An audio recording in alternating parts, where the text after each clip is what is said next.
I'm dying. I know I am. I have to get to the hospital right now. I started to realize that there was something really, really wrong. My heart was beating out of my chest. I was so shaky. I was so weak. And I realized that I couldn't feel my feet. When I glanced to the floor, I saw that my feet were purple. And when I glanced at my hands, I saw that my hands were purple. And when I looked at my reflection in the mirror, I saw that my nose, my chin, and my cheeks were purple as well. I was dying, and I knew it. I immediately began to panic. My heart was beating out of my chest. I was seeing tunnel vision. I was sicker than I could ever explain as I lay in a coma.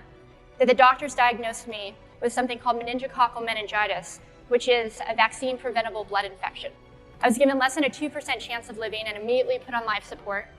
We have no idea how I got it, so for all I know, somebody could have sneezed on me when I was in the elevator at work, and maybe that's how I got it.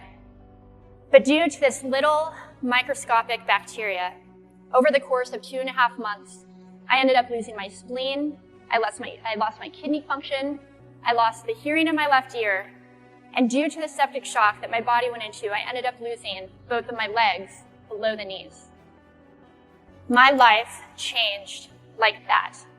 I went from being a normal 19-year-old without a care in the world to now relying on machines, mechanics, and medical innovation in order to live and in order to even survive.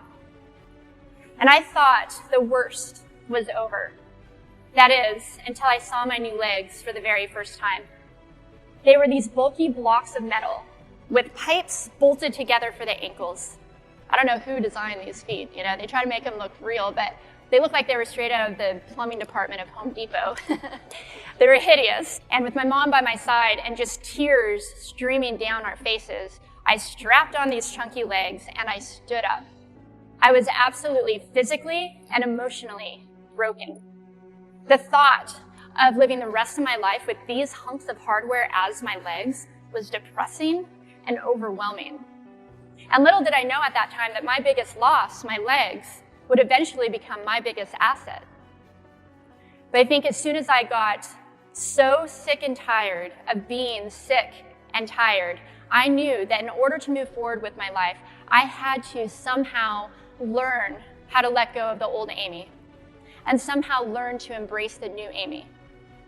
And that is when it dawned on me that the old Amy, was maybe 5'5", but the new Amy, she could be 6 foot tall. I could be as tall as I wanted, or I could be as short as I wanted, depending on who I was dating at the time. It was times like these that first prompted me to ask myself, if my life were a book, and I was the author of that book, how would I want this story to go?